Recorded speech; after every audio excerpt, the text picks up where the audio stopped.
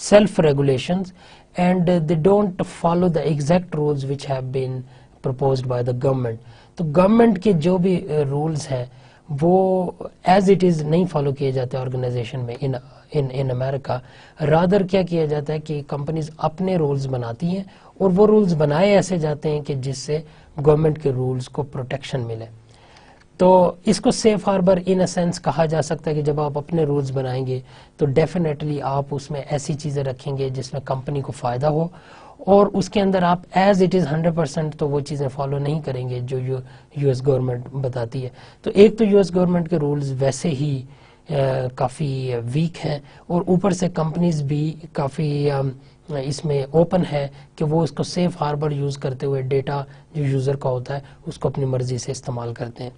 اسی لیے European countries جو ہیں انہوں نے یہ اپنی جو یورپین یونین ہے اس کے اندر جو کنٹریز انوالو ہیں اس کے اندر انہوں نے یہ امپوز کیا ہوا ہے کہ آپ صرف وہ ڈیٹا استعمال کر سکتے ہیں جو کہ according to the European laws ہو, اور آپ اس ڈیٹا کو ان کنٹریز کو بھی نہیں دے سکتے جہاں یہ یورپین لاز امپلیمنٹ نہیں ہوتے.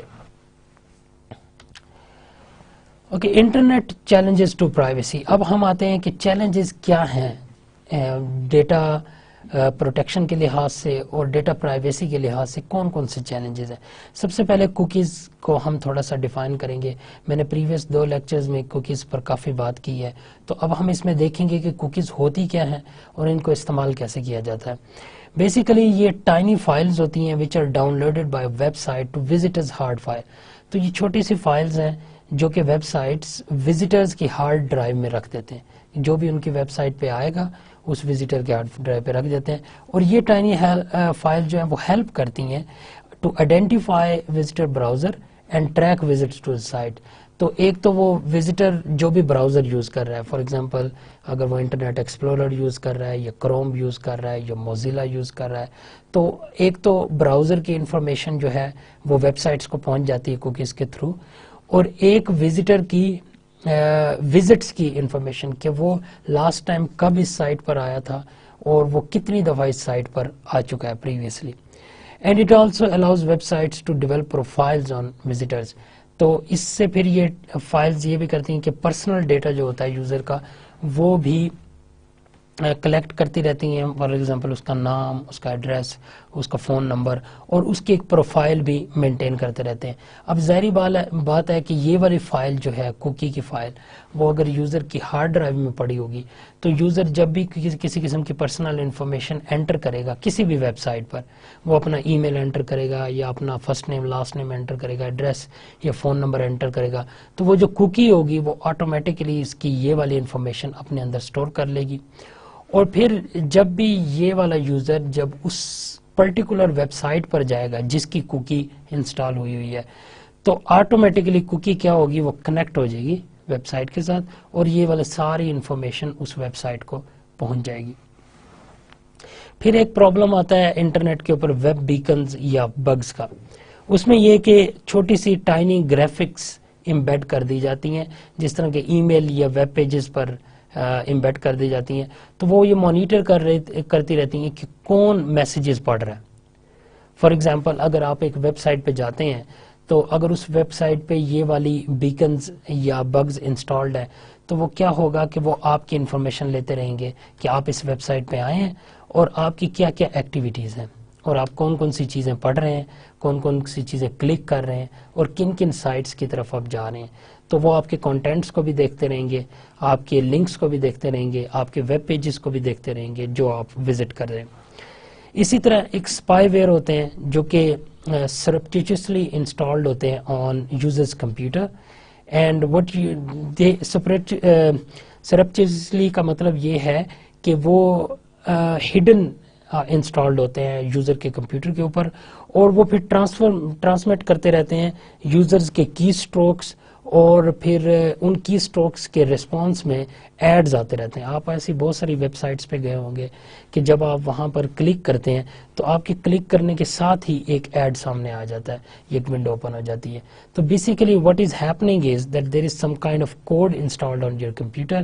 سو whenever you go on that website, that code is automatically downloaded in your computer, and whenever you click on something, that code automatically generates an add-on, and that add-on comes as a pop-up on your screen. تو یہ spy wears بھی آج کل بہت بڑا problem ہے, اور آپ جو بھی اینٹی وائرس انسٹال کریں تو اس کے اندر آپ نے دیکھا ہوگا کہ اس میں ان سب کی آپشنز ہوتی ہے کہ کیا آپ کوکیز کو ڈسیبل کرنا چاہتے ہیں, یا آپ بگز کو ڈسیبل کرنا چاہتے ہیں, یا اسپائی ویئرز کو ڈسیبل کرنا چاہتے ہیں. تو ان کے پروٹیکشن کے وائرسز آ رہے ہیں, لیکن اینٹی وائرسز آ رہے ہیں لیکن جس طرح اینٹی وائرسز آ رہے ہیں اسی طرح وائرسز بھی سمارٹ ہوتے جا رہے ہیں. تو اینٹی وائرسز کو آلویز کیپ اپ کرنا پڑتا ہے وائرسز کے ساتھ. اسی لیے اگر آپ دیکھیں کہ آپ جو بھی اینٹی وائرس انسٹال کرتے ہیں اس کی اپ ڈیٹ کی آپشن آپ کو کنٹینیوسلی ملتی رہتی ہے. تو اپ ڈیٹ میں وہ یہی کرتے ہیں کہ جتنے بھی نئے وائرسز آ رہے ہیں تو اینٹی وائرس کی جو ویب سائٹ ہوتی ہے وہ ریکارڈ رکھتی رہتی ہے کہ یہ نئے وائرسز آ رہے ہیں.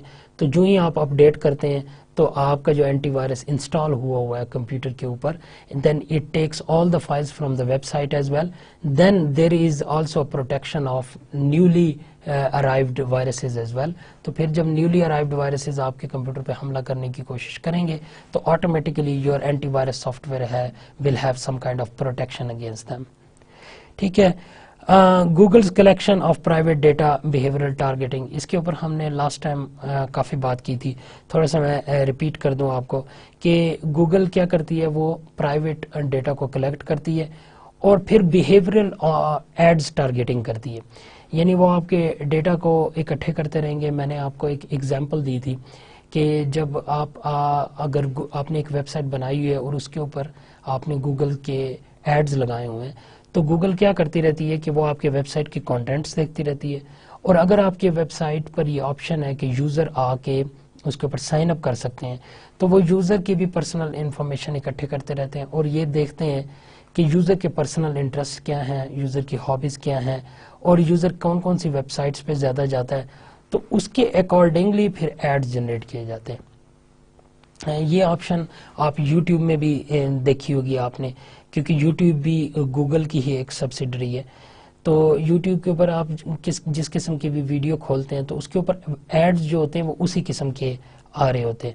تو بیسیکلی کیا ہو رہا ہوتا ہے کہ یوزر کی پروفائلنگ بن رہی ہوتی ہے, اس کا پرسنل ڈیٹا اکٹھا کیا جا رہا ہوتا ہے اور پھر اس کو ٹارگیٹڈ ایڈز دیے جا رہے ہوتے ہیں according to the user behaviour in the sense کہ یوزر کون سی ویب سائٹ زیادہ کھولتا ہے, کس لنکس پہ زیادہ کلکس کرتا ہے, اور کون سی ویڈیوز جو ہے وہ یوزر زیادہ دیکھتا ہے. تو اس سے اس کے بیہیویئر کا اندازہ لگایا جاتا ہے کہ یوزر کے انٹرسٹ کیا ہیں اور اس کی ہابیز کیا ہیں.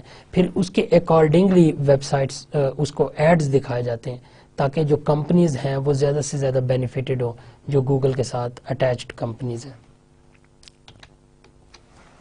اب اس میں سب سے پہلے ہم کوکیز کو دیکھتے ہیں کہ کوکیز کیسے کام کرتی ہیں.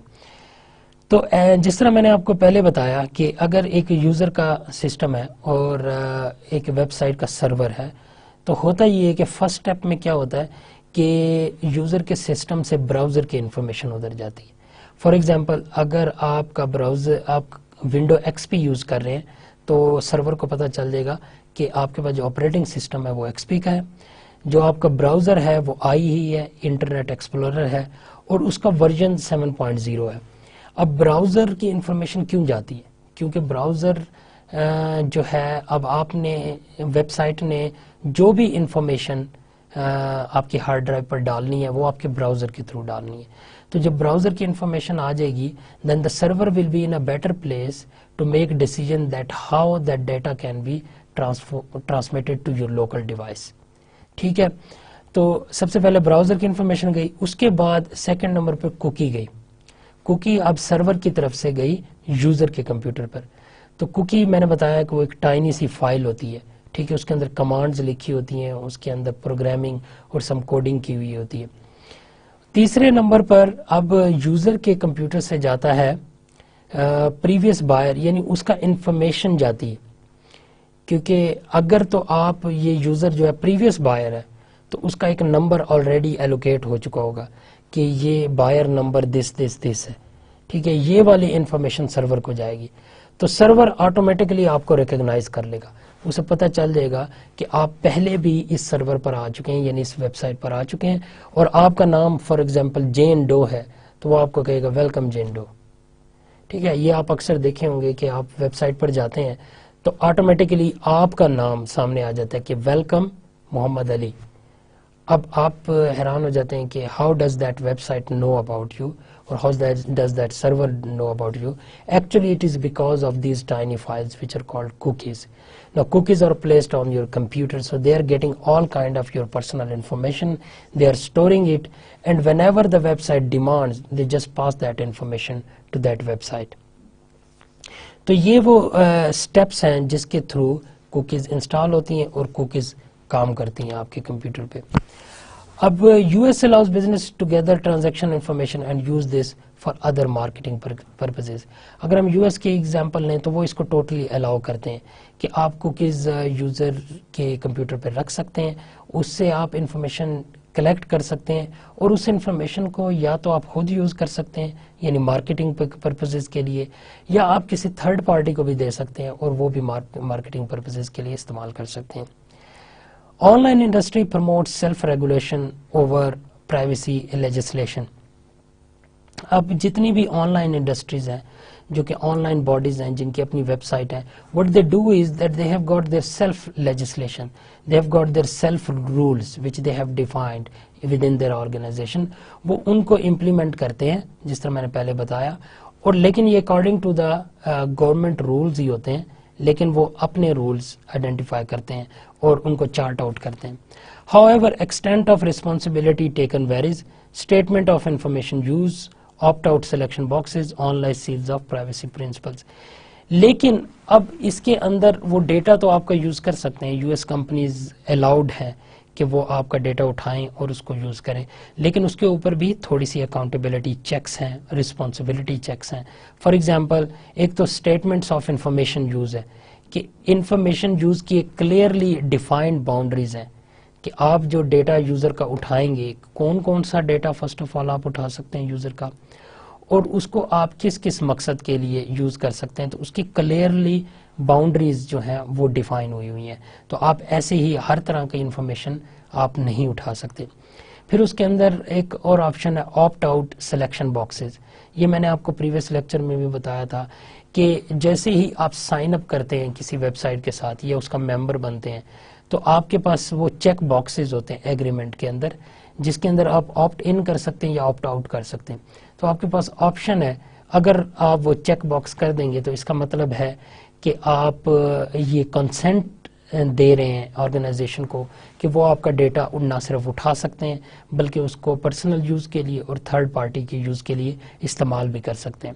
اب وہاں پر آپ کے پاس آپٹ آؤٹ انفارمیشن ہے، یعنی آپ آپٹ آؤٹ کر سکتے ہیں، آپ کہتے ہیں کہ میری انفارمیشن کوئی استعمال نہ کرے۔ تو اب انفارمیشن استعمال کرنے کا اختیار تو گورنمنٹ نے دے دیا، لیکن ساتھ میں یہ باؤنڈریز بھی ڈیفائن کر دی کہ first you have to define it clearly what kind of information will be used. Second, you will have to give an opt-out option to the customers. اور تھرڈ اس میں یہ ہے کہ online sales of privacy principles, کہ اس میں well defined آپ نے رولز بھی بتانے ہیں کسٹمرز کو کہ اس کی پرائیویسی کس طرح مینٹین کی جائے گی۔ تو میں نے آپ کو پریویسلی بھی بتایا تھا کہ اگر آپ ایگریمنٹ کو پڑھیں تو اس کے اندر کلیئرلی ڈیفائنڈ ہوتا ہے کہ آپ کے ڈیٹے کو کس حد تک استعمال کیا جائے گا اور آپ کی پرائیویسی کس حد تک مینٹین کی جائے گی۔ تو آپ جا کر ان رولز کو پڑھ سکتے ہیں اور اس کے مطابق آپ ڈیسیژن کر سکتے ہیں کہ ویدر یو آر کنسنٹنگ اور whether you want to opt out from that agreement.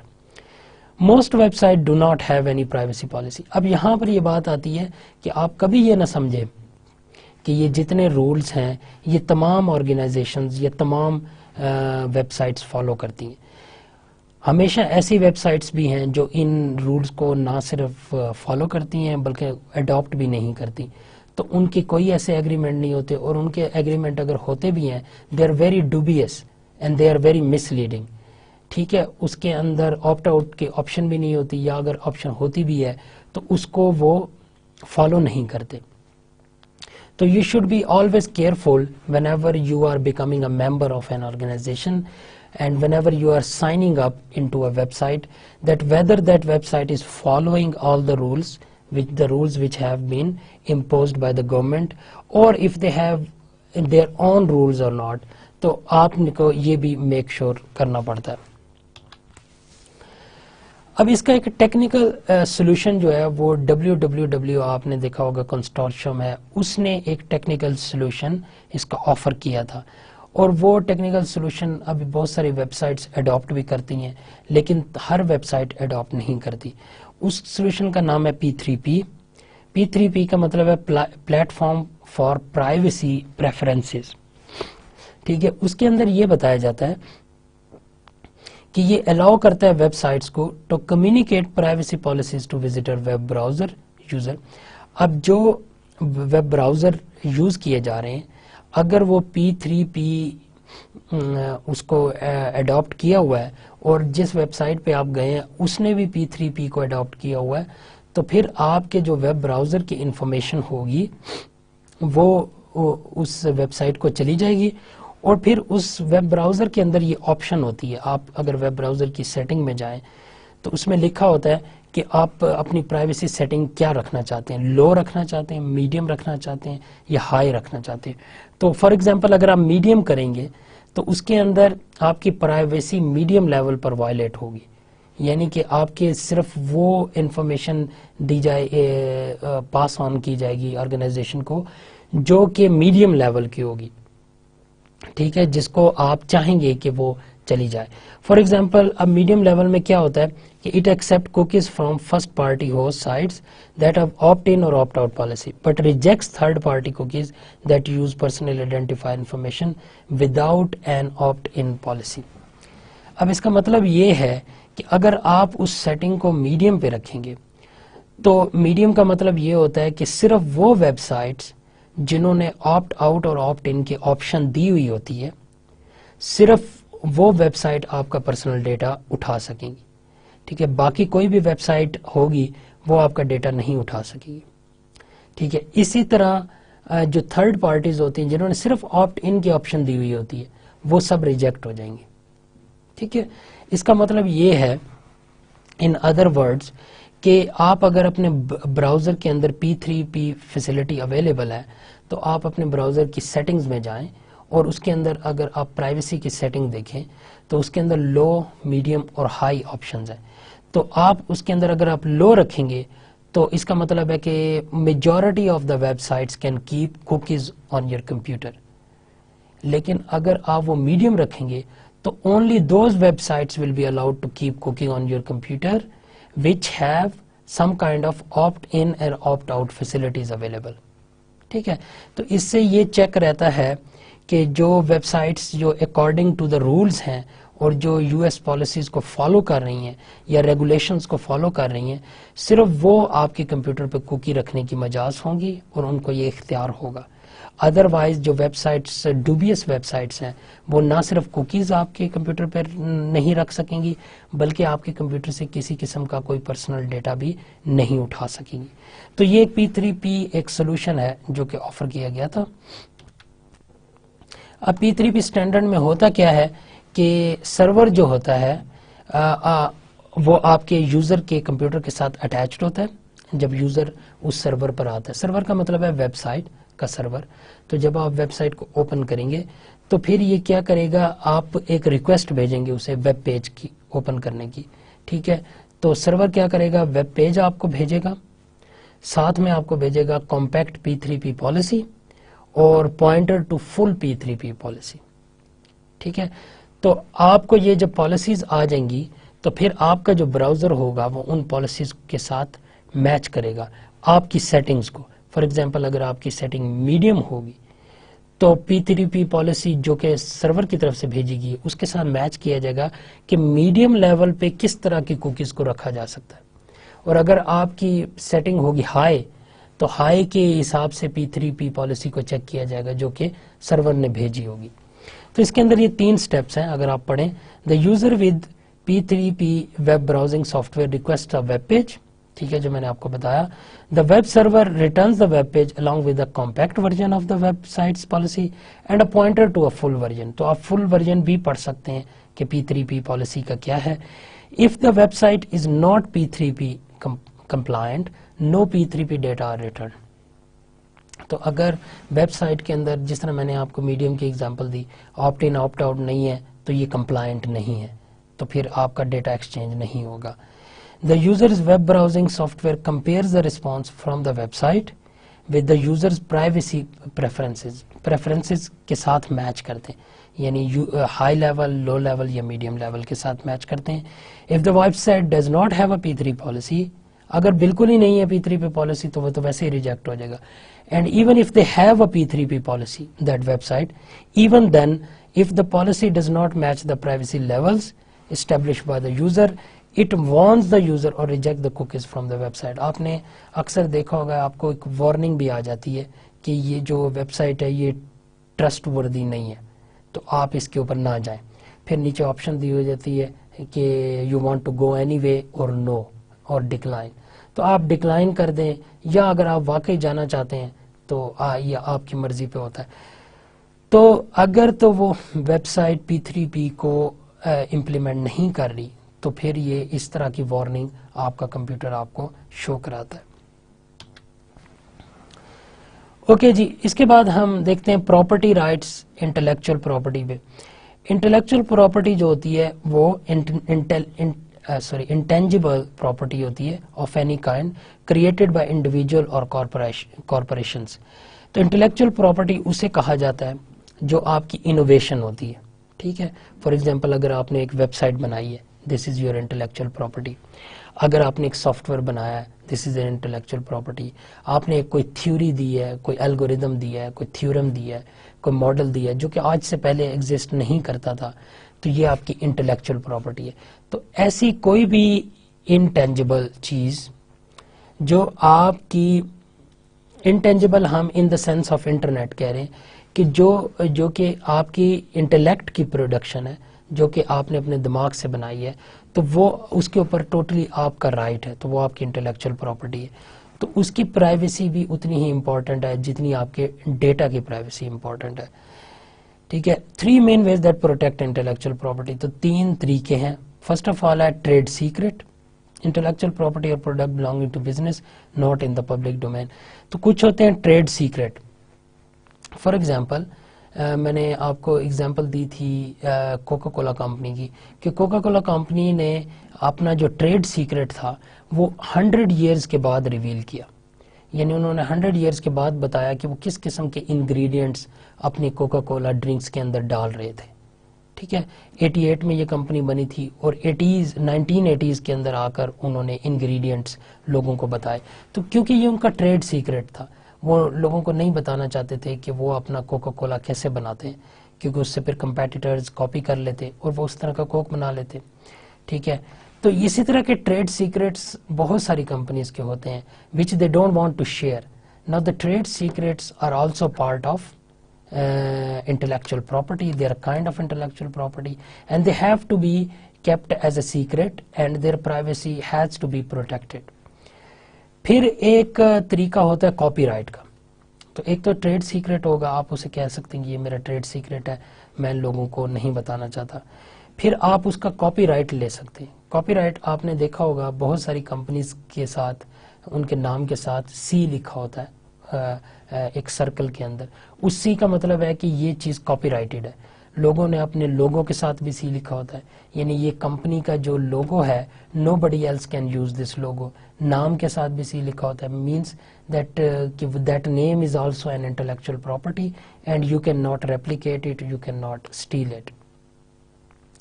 تو کاپی رائٹ کیسے حاصل کیا جاتا ہے؟ بیسیکلی یہ ایک اسٹیچوٹری گرانٹ ہوتی ہے جو کہ گورنمنٹ دیتی ہے کمپنیز کو to protect their intellectual property from being copied for the life of the author plus 70 years. تو اب یہ جو انٹلیکچوئل پراپرٹی, یہ ہم بائی دا وے US کے لاز کی بات کر رہے ہیں. US میں یہ ہوتا ہے کہ اگر آپ اپنے آئیڈیا پر یا اپنی پروڈکٹ پر یا اپنی انوویشن پر کاپی رائٹ لینا چاہتے ہیں تو آپ کو کاپی رائٹ دیا جاتا ہے آپ کی لائف جب تک آپ زندہ رہیں گے، اس کے بعد پلس 70 ایئرز آپ کا وہ کاپی رائٹ ہوگا، کوئی اس کو اڈاپٹ نہیں کر سکے گا۔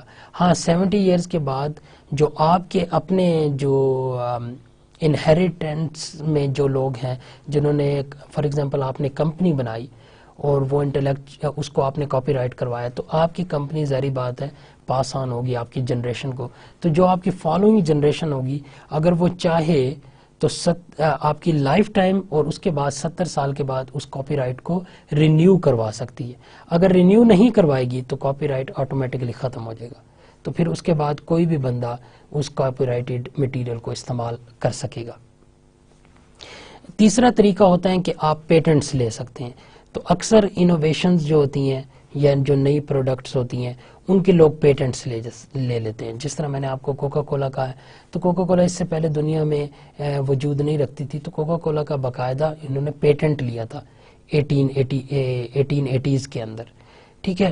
پیٹنٹ کیا کرتا ہے کہ it grants creator of invention an exclusive monopoly on ideas behind invention for 20 years, تو آپ کو 20 سال تک ٹوٹل مونوپلی ہوتی ہے کہ آپ اپنا جو انوویشن ہے یا جو آئیڈیا ہے اس کو آپ کیسے استعمال کر سکتے ہیں، کس کس کو بیچ سکتے ہیں، اس کی آپ رائلٹی لے سکتے ہیں، یعنی آپ کا جو آئیڈیا ہوگا اس کو جو کوئی اور یوز کرے گا وہ آپ کو استعمال کرنے کے پیسے دیتا رہے گا۔ پیٹنٹس زیادہ تر سائنٹیفک ڈسکوریز میں بھی استعمال ہوتے ہیں۔ فار ایگزامپل آپ نے ایک الگوریدم بنایا، ٹھیک ہے، اور آپ نے یا ایک نیا ماڈل بنایا سائنٹیفک ماڈل، تو اگر آپ اس کا پیٹنٹ لے لیں تو پھر جو بھی سائنٹسٹ آپ کے ماڈل کو استعمال کرے گا پہلے وہ آپ سے پرمیشن لے گا یا اس کی کوئی تھوڑی سی فیس جو آپ نے رکھی ہوئی ہوگی وہ ادا کرے گا، تو تبھی وہ آپ کے ماڈل کو استعمال کر سکے گا۔ اس کو رائلٹی کہا جاتا ہے۔ تو آپ پیٹنٹس کے بدلے میں رائلٹی لے سکتے ہیں، لیکن اگر آپ امریکہ کے پیٹنٹس لیں گے تو پھر آپ صرف 20 ایئرس کی رائلٹی کلیم کر سکتے ہیں، ٹھیک ہے۔ تو یہ 3 طریقے ہیں جس کے تھرو آپ اپنی انٹلیکچوئل پراپرٹی کو پروٹیکٹ کر سکتے ہیں۔ Okay, challenges to intellectual property rights, اب اس کے ساتھ کچھ پرابلمز بھی ہیں، چیلنجز بھی ہیں۔ For example digital media is different from physical media. شروع میں یہ جو تینوں طریقے تھے یہ اکثر بکس وغیرہ پر اپلائی ہوتے تھے کہ بھئی آتھر نے ایک بک لکھی اور اس بک پہ اپنا کاپی رائٹ لے لیا یا اس بک پر پیٹنٹ لے لیا اگر اس بک میں کوئی نئی چیز ہے، انوویشن ہے۔ لیکن آج کل تو میڈیمز چینج ہو گئے ہیں، انوویشنز بھی چینج ہو گئی ہیں، تو فار ایگزامپل آج کل بڑا آسان ہو گیا ہے ریپلیکیشن کرنا، یعنی آپ کے آئیڈیا کو ریپلیکیٹ کرنا آسان ہو گیا ہے کیونکہ آن لائن میڈیم آ گیا ہے، انٹرنیٹ آ گیا ہے، جس کی وجہ سے لوگوں کو زیادہ نالج ہے یا نالج کے طرف ایکسس لوگوں کا زیادہ ہے۔ اسی طرح ایز آف ٹرانسمیشن بھی آ گیا ہے کیونکہ نیٹ ورک اور انٹرنیٹ کی بدولت آپ ایک کسی کا آئیڈیا اٹھا کے اس کو کسی آن لائن فورم پہ رکھ دیں تو ہر بندہ اسے پڑھ سکے گا، یا کسی کو ای میل کے تھرو کسی اور کو دے دیں، تو آپ کی انٹلیکچوئل پراپرٹی جو ہے وہ زیادہ ولنریبل ہو گئی ہے آج کل کے نیو میڈیمز کی وجہ سے۔ تو اس کے اندر ایک difficulty in classifying soft where بھی آ گیا ہے کہ کس قسم آپ کلاسیفائی کرنا بھی تھوڑا مشکل ہو گیا ہے کہ آپ کی انوویشنز کو کس کلاسیفیکیشن میں رکھا جائے and what category can cover your innovation. تو اسی طرح کمپیکٹنس میں بھی آ گیا پرابلم کہ آپ کی جو انوویشنز ہے وہ آپ کمپیکٹ کر کے کہاں رکھ سکتے ہیں کہاں نہیں رکھ سکتے۔ پھر ڈیفیکلٹیز ان اسٹیبلشنگ یونیکنیس، ٹھیک ہے، یونیکنیس میں بھی مسئلہ آ رہا ہے کہ فار ایگزامپل آپ نے ایک انوویشن کی ہے اور آپ اس کا پیٹنٹ لینا چاہتے ہیں، تو اب چونکہ انٹرنیٹ کا دور ہے، میڈیم کا دور ہے، تو at the same time research جو ہے وہ بھی بڑی تیزی سے جاری ہے، تو آپ کو یہ نہیں پتہ چلتا کہ maybe at the same time somebody else has made the same thing as well۔ تو اب آپ کی یونیکنیس کیا ہے، کیونکہ پیٹنٹ کے لیے یا کاپی رائٹ کے لیے یہ ضروری ہوتا ہے کہ آپ کا جو بھی کام ہو وہ یونیک ہو، ٹھیک ہے، وہ لوگوں سے ڈیفرنٹ ہو اور وہ آج تک دنیا میں نہ ہو چکا ہو۔ تو اگر یونیکنیس ہی آئیڈینٹیفائی نہیں ہو سکے گی تو پھر یہ پتہ لگانا ذرا مشکل ہو جائے گا کہ کیا آپ کو پیٹنٹ ملنا چاہیے یا کاپی رائٹ ملنا چاہیے یا نہیں ملنا چاہیے۔ اچھا، ایک ڈیجیٹل ملینیم ایکٹ جو ہے کاپی رائٹ ایکٹ وہ بھی انٹروڈیوس کروایا گیا، جو کہ اس کو انشور کرتا ہے it makes it illegal to circumvent technology based protection of copyrighted material. اب ڈیجیٹل کے اوپر چونکہ کاپی رائٹ کی پرائیویسی کو مینٹین کرنا ذرا مشکل ہوتا ہے، کیونکہ ڈیجیٹل میڈیم کے اوپر ریپلیکیشن بہت آسان ہوتی ہے. فار ایگزامپل اگر آپ میوزک کی بات کرتے ہیں، میں اس کی چھوٹی سی مثال دیتا ہوں. اب کسی نے ایک میوزک کمپوزر ہے، اس نے ایک گانا کمپوز کیا. Now this is his intellectual property and he has got its copy right. لیکن اگر وہ انٹرنیٹ پہ اس کو شیئر کرتا ہے، اب کاپی رائٹ تو اس کا ہے، لیکن اگر اس نے انٹرنیٹ پہ کسی ویب سائٹ پہ رکھا یا یوٹیوب پہ رکھا یا کسی ایسی جگہ پہ رکھا جہاں پہ لوگ آن لائن آ کر سن سکتے ہیں، تو وہ بڑے ایزیلی اس میوزک کی کاپی بنا سکتے ہیں، اور کاپی بنا کے پھر اپنا نام لکھ کے وہ اس کو ڈسیمینیٹ بھی کر سکتے ہیں، اس کو کسی اور میڈیم پہ بھی رکھ سکتے ہیں یا اسی میڈیم پہ رکھ سکتے ہیں اور کلیم کر سکتے ہیں کہ وہ گانا ان کا تھا. تو اب ڈیجیٹل ایج اور انٹرنیٹ کی ایج اور نیٹ ورکنگ کی ایج کی وجہ سے یہ بھی بہت مشکل ہو گیا ہے کہ آپ کاپی رائٹ کو پروٹیکٹ کیسے کریں. تو اس کے لیے ایک ڈیجیٹل ملینیم ایکٹ انٹروڈیوس کروایا گیا ہے، جو کہ اس بات کو انشور کرتا ہے کہ پائریسی نہ کی جائے اور انلیگل کاپیز نہ بنائی جائیں کسی بھی ڈیجیٹل میڈیم کی.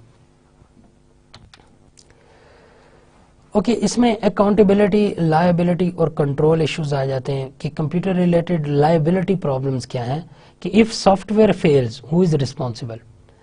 اب لائبلٹی تھوڑی مشکل ہوتی جا رہی ہے، اس کو بھی سمجھنے کی ضرورت ہے کہ اگر کوئی سافٹ ویئر فیل ہوتا ہے تو یہ کس کی ذمہ داری؟ کیا کمپیوٹر پروگرامر کی ذمہ داری ہے جس نے یہ سافٹ ویئر بنایا؟ کیا اس کے مینیجر کی ذمہ داری ہے جس کی سرویلنس کے اندر سافٹ ویئر بنا؟ یا اس آرگنائزیشن یا سافٹ ویئر انڈسٹری کی ذمہ داری ہے جس کے اندر وہ پروگرامر کام کرتا تھا اور جس کی پروڈکٹ وہ والا سافٹ ویئر ہے؟ تو اب یہ بھی اٹس ویری ہارڈ ٹو جج that who is liable for the problem in the software. If seen as a part of machine that injures or harms, software producer and operator may be liable. تو اگر machine کی بات کریں تو ہم کہہ سکتے ہیں کہ جی آپریٹر یا سافٹ ویئر پروگرامر لائبل ہے. If seen as a similar to book, difficult to hold author publisher responsible. اب یہ اگر بک کی شکل میں دیکھیں تو آپ اگر بک میں کوئی پرابلم ہے تو آپ کس کو رسپانسبل کریں گے؟ کیا آتھر کو رسپانسبل کریں گے یا جو پبلشرز ہیں جنہوں نے اس بک کی کاپیز بنائی ہیں اور ڈسٹریبیوٹ کی ہیں، آپ ان کو لائبل کریں گے؟ تو یہ بھی فکس کرنا پرابلم ہے. What should liability be if software seen as a service? Would this be similar to telephone systems not being liable for transmitted messages? اگر آپ سافٹ ویئر کو ایز اے اپلیکیشن لیں گے تو اس کی liability کو آپ ڈفرینٹ پرسپیکٹو سے دیکھیں گے، لیکن اگر اس کو ایز اے سروس لیں گے کہ یہ کسی قسم کی سروسز پرووائڈ کر رہے ہیں تو پھر اس کو دیکھنا ایون زیادہ مشکل ہوتا ہے. کیونکہ اگر ہم ٹیلی فون کمپنی کا دیکھا جائے، ٹیلی فون کمپنی سروسز دے رہی ہے، لیکن اس سروسز کو کوئی لوگ غلط بھی استعمال کر سکتے ہیں. فار ایگزامپل اگر آپ فون کرتے ہیں اور اس فون پر آپ کسی کرائم کی بات کرتے ہیں کہ یا کرائم کا منصوبہ بندی کرتے ہیں فون پہ، تو اب ٹیلی فون کمپنی تو رسپانسبل نہیں ہے کہ اس کا فون کس طریقے سے استعمال ہو رہا ہے. سملرلی اگر ایک soft where as a service ہے، فار ایگزامپل اب یوٹیوب والے کہہ سکتے ہیں کہ ہم نے تو ایز اے سروس پرووائڈ کیا ہوا ہے کہ لوگ اس کے اوپر آ کر ویڈیو چڑھائیں، لیکن ہم اس کے لائبل نہیں ہیں کہ وہ کس قسم کی ویڈیوز اس کے اوپر پوسٹ کرتے ہیں، کیونکہ ہم تو ایک سمپلی پلیٹ فارم پرووائڈ کر رہے ہیں، سروس پرووائڈ کر رہے ہیں، just like a telephone company. ٹھیک ہے، تو وی آر ناٹ لائبل. تو اب اس میں یہ بھی ایشو آتا ہے کہ who is liable and who should be held accountable if there is any problem in that medium. Okay, the system quality. When we talk about system quality, there is data quality and system errors. Now what is system quality? کیونکہ ethical issues میں system quality بھی آ جاتی ہے. میں نے آپ کو پہلے بھی بتایا تھا کہ ACM کوڈ آف کنڈکٹ میں اور IEEE کوڈ آف کنڈکٹ میں یہ کلیئرلی بتایا گیا ہے کہ programmer is responsible to make a quality product, اور اس کے اندر نہ صرف پروڈکٹ کی کوالٹی ہونی چاہیے بلکہ اس کے جو پروسیسز ہیں، جو ایکٹیویٹیز ہیں، جو ٹاسکس ہیں جو کہ اس پروڈکٹ کو بنانے کے لیے استعمال کیے گئے ہیں، ان کی بھی کوالٹی ہونی چاہیے. کیونکہ اگر وہ کوالٹی میں ہوں گے تو پروڈکٹ بھی کوالٹی کی ہوگی. تو پروڈکٹ سے مراد یہاں پر یہی ہے کہ جب وہ product as a soft where society میں جائے گی یا کسی آرگنائزیشن میں جائے گی تو پھر وہ اس کی جو آؤٹ پٹ ہوگی وہ بھی کوالٹی کی ہوگی. تو سسٹم کوالٹی میں ایک تو ڈیٹا کوالٹی آ جاتی ہے اور سسٹم ایررز آ جاتے ہیں. اب ڈیٹا کوالٹی میں کہ کس قسم کا ڈیٹا جو ہے وہ سسٹم پہ رکھا جا رہا ہے. فار ایگزامپل اگر ہم سوشل میڈیا کی بات کریں تو اس کے اندر کون سا ڈیٹا آ رہا ہے اور کون سا ڈیٹا لوگ پڑھ رہے ہیں, کس قسم کا ڈیٹا لوگ شیئر کر رہے ہیں. اب اس کے اوپر بھی کنٹرول رکھنا ہے اور اس کو ایتھیکلی کریکٹ رکھنا ہے. تو یہ ایک بہت بڑا ایشو ہے اٹ سیلف. فار ایگزامپل ہم ٹویٹر کی بات کرتے ہیں. اب ٹویٹر کے اوپر لوگ اپنے جو سٹیٹس ہیں ان کو اپڈیٹس کرتے رہتے ہیں اور اپنی ایکٹیویٹیز کے متعلق بتاتے ہیں. تو اب ایسی صورت میں اب لوگ کیا کیا سٹیٹس اپڈیٹ کر رہے ہیں اور کیا اپنے activity day to day activities کے متعلق بتا رہے ہیں, اس کے اوپر کنٹرول رکھنا ایک بہت ہی مشکل کام ہے. اسی طرح فیس بک کے اوپر لوگوں پر کنٹرول رکھنا کہ what they are sharing, what they are posting, what they are commenting on, and what kind of data they are talking about, and what are the topics which are being discussed, and what are the political things which are being discussed, whether those things are they are hurtful to some community, whether they are hurtful to some kind of segment of the society. تو اس کو دیکھنا بھی ایک مسئلہ ہے. اب وہ پرابلم ایتھیکلی کس حد تک آرگنائزیشن اس کے لیے لائبل ہیں یا اکاؤنٹیبل ہیں اور کس حد تک یوزرز اکاؤنٹیبل ہیں. کیونکہ اگر آپ سوشل میڈیم کی بات کریں گے تو اس پہ جو ڈیٹا رکھا جا رہا ہے, اب کیونکہ سوشل میڈیم والے کہہ سکتے ہیں کہ because we are not liable for the data which is being kept. For example اگر یوزرز کوئی ہارمفل ڈیٹا ایڈ کر رہے ہیں جو کچھ اور لوگوں کے لیے ہارمفل ہوگا تو اس لیے لوگوں تو یوزرز کو پکڑنا چاہیے جو اس قسم کا ڈیٹا اپلوڈ کر رہے ہیں. لیکن on the other there is another school of thought as well which say that organization such as Facebook should also be accountable for that, they should not let any bad data being entered in their website, and if there is any such data which is hurtful to other people or available on the website, then this is the responsibility of the website to delete such data. اب جس طرح کہ ایک example previously بھی میں نے discuss کی تھی, جس طرح ابھی یوٹیوب اس ٹائم پاکستان میں بند ہے, تو وہ اسی لیے بند ہے کہ وہ اس طرح کے ویڈیو یوٹیوب کے اوپر تھی جو کہ ہم پاکستانی کمیونٹی کے لیے ہرٹفل ہے. اب اگر آپ یوٹیوب والوں سے بات کریں, جو کہ بات ہوئی ہے گورنمنٹ لیول پر پاکستانی گورنمنٹ اور یوٹیوب کی, تو اس کے اوپر یہی بات ہوئی ہے کہ YouTube have maintained the claim that they have provided a plate form. Okay, they are letting everybody to put anything on the YouTube. Now it is up to the user what kind of data they are putting, and if that data is hurtful to some kind of segment or some kind of ethnicity or some kind of religious affiliation, then the users who have put that data should be held accountable, and it is not the responsibility of the organization. That is why they have not deleted that video from their YouTube, and hence there is a ban in Pakistan and we cannot use YouTube. تو data quality کے کون لوگ اس پہ ذمہ دار ہیں؟ Users کو اپنی ذمہ داری کا احساس ہونا چاہیے کہ وہ کیا کوالٹی کا ڈیٹا اپلوڈ کر رہے ہیں, اور اسی طرح آرگنائزیشنز کو اپنا دیکھنا چاہیے کہ whether they are putting quality data or not, and if there is not any quality data coming on their website, that how much action they should take, and what kind of data they should delete or what kind of data they should keep on their website. دوسرا soft system quality میں جو بڑا issue آتا ہے وہ system errors کا آتا ہے. اب سسٹم ایررز میں بھی آرگنائزیشنز جو ہوتی ہیں وہ ہیلپ لیس ہوتی ہیں کہ وہ کس قسم کے ایررز کو ڈیل کریں اور کس قسم کے ایررز کے لیے وہ لائبل ہیں. ٹھیک ہے, فار ایگزامپل اگر سسٹم میں ایک ایرر آتا ہے because of some soft where problem or some software bug, then it is the responsibility of the organization who owns that system کہ یہ ان کا وہ لائبل ہیں اور ان کو اکاؤنٹیبل ٹھہرانا چاہیے, کیونکہ جب انہوں نے اس سسٹم کو امپلیمنٹ کیا یا اس سسٹم کو انٹروڈیوس کیا تو ان کو دیکھنا چاہیے تھا کہ اس کے اندر کون کون سے ایررز ہیں, اور جب یوزر اس کو یوز کریں گے تو اس سے کس قسم کے نقصانات یوزر کو ہو سکتے ہیں. تو this is the responsibility of that organisation. لیکن اگر ہم اس کو دوسرے اینڈ سے دیکھیں تو کبھی کبھی ہیکرز بھی آتے ہیں, انٹروڈرز بھی آتے ہیں, یا وہ لوگ بھی آتے ہیں جو سسٹم کے اوپر وائرسز رکھتے ہیں. تو اب اس میں کیا سسٹم کے جو آنرز ہیں ان کی رسپانسبلٹی ہے یا ایسے یوزرز کی رسپانسبلٹی ہے کہ وہ اس طرح کے ڈیٹا سسٹم میں رکھ رہے ہیں جو کہ سسٹم میں ایررز پروڈیوس کر رہے ہیں. تو یہ اس میں بھی دونوں کو ڈسٹنگوش کرنا بہت ضروری ہے. What is an acceptable technological feasible level of system quality. اب اس کے اوپر ڈیبیٹ آ جاتی ہے کہ کیا ایکسیپٹیبل ہے, یعنی سسٹم کے اندر کتنی کوالٹی جو ہے وہ ایکسیپٹیبل ہے اور کتنی ان ایکسیپٹیبل ہے. فار ایگزامپل اگر آپ کہیں کہ فلالیس سافٹ ویئر ہونا چاہیے, سافٹ ویئر کے اندر کوئی بگ یا کوئی ایرر نہیں ہونا چاہیے, تو basically it is economically infeasible, یہ ہو ہی نہیں سکتا. ٹھیک ہے, اکنامکلی کیسے؟ دیکھیں آپ جو سب سے پہلے 1995 کا جو ونڈوز آپریٹنگ سسٹم آیا تھا جس کو 95 ونڈو بھی کہتے ہیں, اس سے پہلے ایک 93 میں بھی آیا تھا, لیکن 95 ونڈو سب سے کامن آپریٹنگ سسٹم تھا جو کہ پوری دنیا میں استعمال ہوا اور بڑا فیمس ہوا, جس کا پھر سکسیسر 1998 کا آپریٹنگ سسٹم تھا. تو اس 95 میں تقریباً 1 ملین بگز تھے, یعنی 1 ملین ایررز تھے, جو کہ with the passage of time Microsoft ان کو سالو کرتی رہی اور اس کے ڈفرینٹ ورژنز کرتی رہی. پھر جب ونڈوز 98 آیا اس کے اندر اس میں کم 1 ملین سے کم بگز تھے.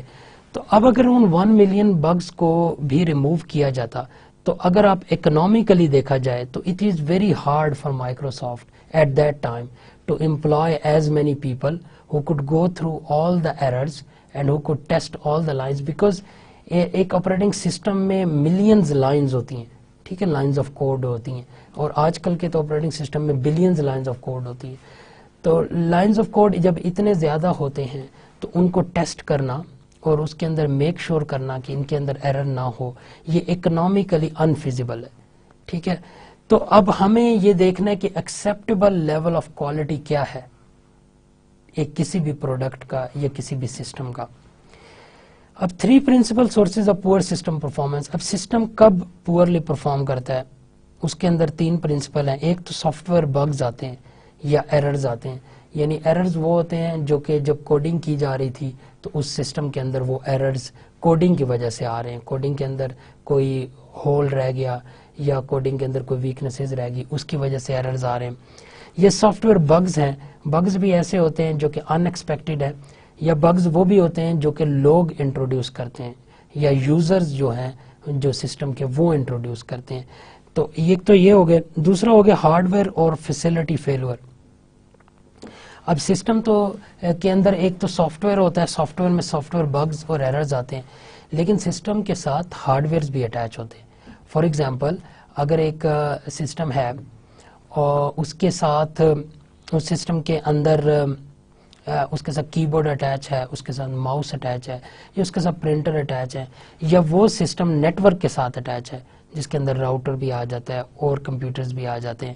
تو اگر ان کی وجہ سے کوئی پرابلم آ رہا ہے and if some hard where feels, تو اس سے سسٹم کی کوالٹی پہ بھی فرق پڑے گا.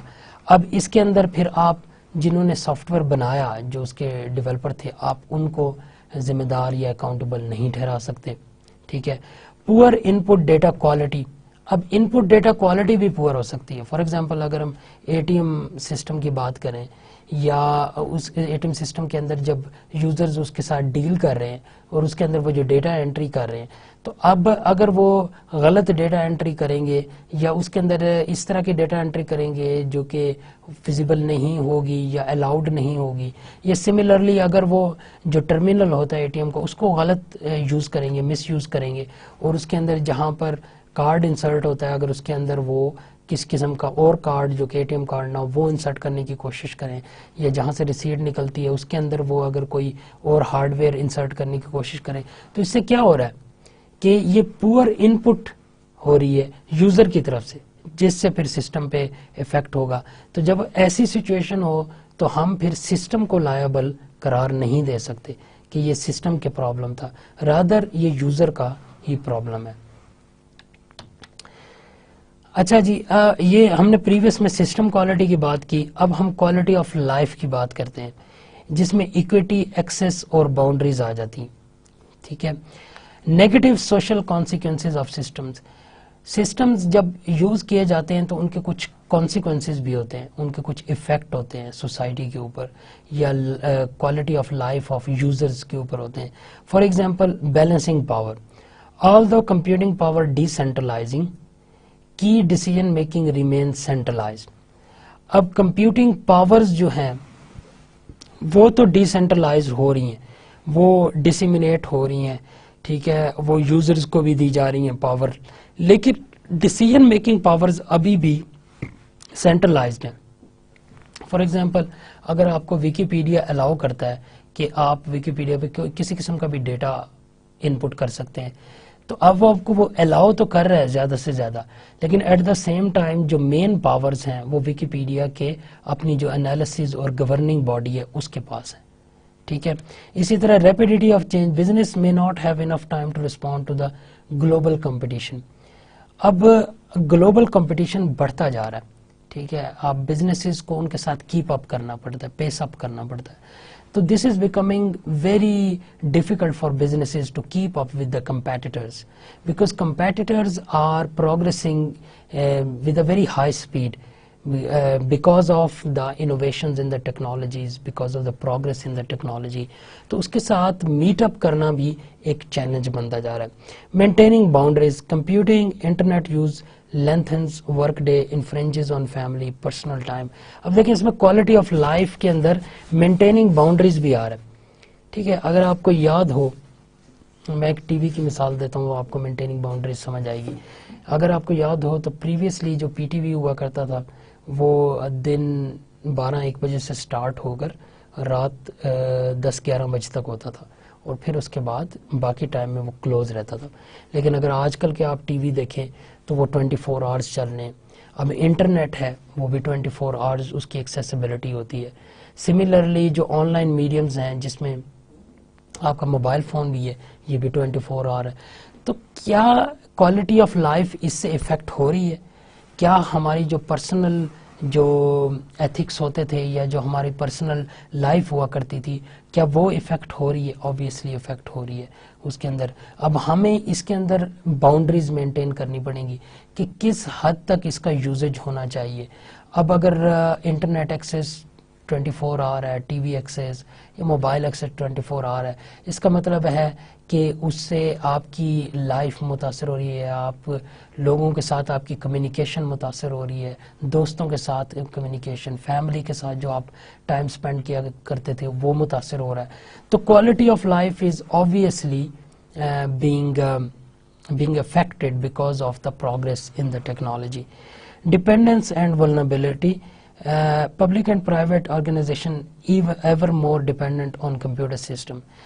اب کمپیوٹر سسٹم میں جب پروگرس ہو رہی ہے تو اس سے آرگنائزیشن کی ڈپینڈیبلٹی بڑھتی جا رہی. اب آپ ایسی کوئی آرگنائزیشن نہیں دیکھیں گے جہاں پر کمپیوٹرز نہ ہوں یا جہاں پر انٹرنیٹ کی اویلیبلٹی نہ ہو. تو جب ڈپینڈنس بڑھتی جائے گی تو پھر اس سے ایشوز آتے ہیں جو کہ آپ کی کوالٹی آف لائف کو افیکٹ کرتے ہیں. میں اس کی ایک مثال دیتا ہوں. فار ایگزامپل اگر آپ کا تمام سسٹم کمپیوٹرز پہ چلتا ہے اور پاکستان میں آج کل لوڈ شیڈنگ کے ایشوز ہیں, تو جب بجلی چلی جائے گی تو آپ کا پورا آفس کلوز ہو جائے گا, شٹ ڈاؤن ہو جائے گا, کیونکہ آفس میں آپ کوئی بھی کام نہیں کر سکیں گے کیونکہ سارے کام کمپیوٹرز پر ہوتے ہیں. اسی طرح فار ایگزامپل اگر لوڈ شیڈنگ نہ بھی ہو تو اگر آپ انٹرنیٹ یوز کر رہے ہیں, انٹرنیٹ کا میڈیم یوز کر رہے ہیں یا کوئی نیٹ ورک یوز کر رہے ہیں جو کہ انٹرنیٹ کے تھرو کنیکٹڈ ہے, تو اگر پیچھے سے آئی ایس پی سرور کی طرف سے ہی انٹرنیٹ پرووائڈ نہیں ہو رہا تو پورے آفس کا کام رک جائے گا, کیونکہ انٹرنیٹ ہی نہیں آ رہا تو کام ہی نہیں چل سکتا. یا اگر نیٹ ورک کے اوپر آپ ڈیپینڈنٹ ہیں, ایک آرگنائزیشن میں تمام کمپیوٹر نیٹ ورک سے کنیکٹڈ ہیں, تو اگر نیٹ ورک ڈاؤن ہے تو پورے آفس کا کام ڈاؤن ہے. اگر ہم اس کو اس پرسپیکٹو میں دیکھیں کہ اولڈ ٹائمز میں مینول کام ہوا کرتا تھا, تو اس میں چاہے بجلی نہ بھی ہو تو آپ پھر بھی مینول کام تو چلتا رہے گا, وہ سب رجسٹرز کے اندر ہوتا ہے. تو obviously the organizations are becoming even more dependent. We personally are becoming even more dependent. Because of this dependency, the quality of life is being affected. تو یہ بھی ایک مورل ڈائمینشن میں آ جاتا ہے کہ انفارمیشن سسٹم کے بڑھنے سے اور ان کے استعمال کے بڑھنے سے اور ان کے اندر پروگرس آنے سے کوالٹی آف لائف بھی اتنی ہی زیادہ افیکٹ ہو رہی ہے. پھر کمپیوٹر کرائمز بھی بڑھتے جا رہے ہیں اور ان کا ابیوز بھی بڑھتا جا رہا ہے. ٹھیک ہے, اب اس کے اندر یہ ہے کہ کمپیوٹر کرائمز میں پھر اضافہ اس اعتبار سے ہو رہا ہے کیونکہ جب ہر آرگنائزیشن کمپیوٹر کا استعمال کرنا شروع کر دے گی تو اس کے اندر جو کرمنلز ہیں وہ بھی یہ چاہیں گے کہ rather than doing robberies why don't they just rob some kind of server, اور ادھر سے وہ پرسنل ڈیٹا اٹھا کے, فار ایگزامپل اگر کریڈٹ کارڈ کا پرسنل ڈیٹا انہیں مل جائے, ٹھیک ہے, اگر وہ ایک سرور پہ اٹیک کریں اور وہاں سے انہیں 100 بندوں کے کریڈٹ کارڈ کا پرسنل انفارمیشن مل جائے, اس کے پاس کوڈ مل جائے, تو وہ ایزیلی آن لائن شاپنگ کر سکتے ہیں اور ایزیلی ان کریڈٹ کارڈ کو مس یوز کر سکتے ہیں. تو rather than going to the 100 houses you can simply attack one server which contains 100 credit cards information. ٹھیک ہے, تو اس میں کمپیوٹر کرائم اور کمپیوٹر کا ابیوز بھی بڑھتا جا رہا ہے. ٹھیک ہے, اور اس کا غلط استعمال بھی بڑھتا جا رہا ہے. اور اس ابیوز میں آف کورس اسپیمز آ رہے ہیں, high cost for business in dealing with spams. یہ اسپیمز یہی چیزیں ہوتی ہیں کہ جب آپ اس کا مس یوز کرتے ہیں اور آپ کا انٹینشن کچھ اور ہوتی ہے. آپ فار ایگزامپل ایک ای میل آپ نے دیکھا ہوگا ای میل سرور میں اسپیمز ہوتے ہیں, تو اسپیم کنہیں کہا جاتا ہے, ایسی ای میل ہوتی ہیں جن کا آپ کا ٹائٹل ڈفرینٹ ہوگا اور اس کے اندر جو کنٹینٹ ہوگا وہ ڈفرینٹ ہوگا, لیکن ان کا مقصد ڈفرینٹ ہوگا بھیجنے کا. آپ جیسے اس ای میل کو کھولیں گے وہ کچھ نہ کچھ کوکیز آپ کے کمپیوٹر پہ رکھ دیں گی یا کسی قسم کا سافٹ ویئر آپ کے کمپیوٹر پہ انسٹال کر دیں گی جس کا پرپز ملیشیس ہوگا, اور وہ سافٹ ویئر آپ کے سسٹم میں بیٹھ کے جو بھی پرسنل انفارمیشن ہے وہ اٹھا کر اس ویب سائٹ کو بھیج دیں گی جس نے وہ اسپیم بھیجا ہے.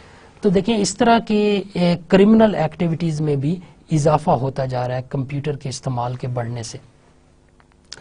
اچھا, اب اس میں امپلائمنٹ پہ بھی فرق پڑا ہے کیونکہ جب کمپیوٹر بڑھتا جا رہا ہے, کمپیوٹر کا یوز بڑھتا جا رہا ہے, انفارمیشن سسٹم کا یوز بڑھتا جا رہا ہے, تو اتنا ہی لوگوں کی ضرورت کم ہوتی جا رہی ہے, ورک فورس کی ضرورت کم ہوتی جا رہی ہے, جس کی وجہ سے جابز جو ہیں وہ کم ہوتی جا رہی ہیں. اگر آپ دیکھیں کہ پچھلے 10 سال کے اندر انفارمیشن سسٹم کا استعمال بڑھا ہے ڈیولپڈ کنٹریز کے اندر, اور ان کا ان امپلائمنٹ ریٹ بھی بڑھا ہے, which is very strange because in the developed countries ہم سوچا کرتے تھے یورپ میں یا امریکہ میں, آسٹریلیا, کینیڈا میں اور ادر جو ڈیولپڈ کنٹریز ہیں, جاپان, چائنا ہو گیا, تو وہاں پر تو چونکہ ترقی زیادہ ہے تو وہاں امپلائمنٹ بہتر ہونی چاہیے, لیکن ایسا نہیں ہے. وہاں ان امپلائمنٹ بڑھتی جا رہی ہے کیونکہ کمپیوٹر کے اوپر ڈپینڈنسی بڑھتی جا رہی ہے. تو اب کمپیوٹر ایک ہی ٹائم پہ 10 بندوں کا کام کر دیتا ہے, تو 10 بندوں کی جاب آپ کو ختم کرنی پڑتی ہے کمپنی میں سے. تو امپلائمنٹ پہ بھی فرق پڑا ہے. Equity and access, certain ethnic and income groups in the United States less likely to have computers or internet access. اب جب زیادہ کام کمپیوٹر پہ ہو رہا ہے اور وہ لوگ جن کے پاس کمپیوٹر نہیں ہے یا انٹرنیٹ نہیں ہے, تو اس کا مطلب ہے وہ ڈپرائیوڈ ہو رہے ہیں بہت ساری ایسی فیسلٹی سے جو کہ ہائر جو طبقہ ہے وہ استعمال کر رہا ہے. ٹھیک ہے, اگر فار ایگزامپل یہ آپ نے دیکھا ہوگا آپ کے ٹیک اویز ہیں یا ہوٹلز ہیں بڑے, وہ آن لائن ڈیلیوری کرتے ہیں, تو آپ آن لائن ان کو ڈیلیوری کا آرڈر دے سکتے ہیں. اب جن کے پاس انٹرنیٹ نہیں ہے تو ظاہری بات ہے وہ ڈپرائیوڈ ہو رہے ہیں. یا اگر آن لائن کسی کمپنی کے اندر آپ اپلائی کر سکتے ہیں یا آن لائن آپ کسی کمپنی کے لیے درخواست دے سکتے ہیں اس میں جاب کے لیے, تو جس کے پاس انٹرنیٹ نہیں ہے تو وہ آن لائن کیپیبلٹی اپلائی نہیں کر سکتا استعمال. تو اس کا مطلب ہے کہ that person is being deprived of this facility. تو آپ کو ایک ایکویٹی بھی رکھنی پڑے گی کہ ایک ایکسیس کے اوپر آپ ایکویلٹی بھی رکھنی پڑے گی, ایکویٹی اینڈ ایکسیس کے اوپر, کہ تمام لوگوں کے پاس وہ فیسلٹی بھی موجود ہو. ٹھیک ہے, تو یہ ایشوز ہیں جو کہ ٹیکنالوجی کے بڑھنے سے یا انفارمیشن سسٹم کے بڑھنے سے معاشرے میں آ رہے ہیں. تو یہاں پہ ہمارا آج کا لیکچر ختم ہوتا ہے اور ہمارا اس computer ethics related to information systems بھی ختم ہوتا ہے, جس کے اندر ہم نے سب سے پہلے انفارمیشن سسٹمز اور ان کے استعمال کی بات کی اور ان کے ایشوز کی بات کی کہ انفارمیشن سسٹم کا استعمال بڑھنے کے ساتھ ساتھ ایشوز کس قسم کے آ رہے ہیں. پھر ہم نے ethical issues related to information system کے اوپر ڈیٹیل دیکھا کہ کون کون سے ایریاز میں آ رہے ہیں اور ان کو کیسے کیسے ہینڈل کیا جا سکتا ہے. پھر ہم نے رولز, پالیسیز اور رسکس دیکھیں which are related to information systems. پھر ہم نے دیکھا کہ how we can identify them and how we can handle them. پھر ہم نے کچھ ماڈلز دیکھے to identify ethical issues in information systems, اور آخر میں ہم نے یہ دیکھا کہ ہماری جو پرسنل لائف ہے اس کے اندر کن کن ایریاز کے اندر یہ پرابلمز آ رہے ہیں، اور پھر ہم نے ایک ڈیبیٹ کی کہ ایتھیکلی ہم کو کن ایریاز کی طرف زیادہ توجہ دینی ہے تاکہ ہم بہتر ایتھیکل رولز پرنسپلز بنا سکیں. So this was the end of this today's lecture, and we will start with a new topic in the next lecture. تب تک کے لیے اللہ حافظ.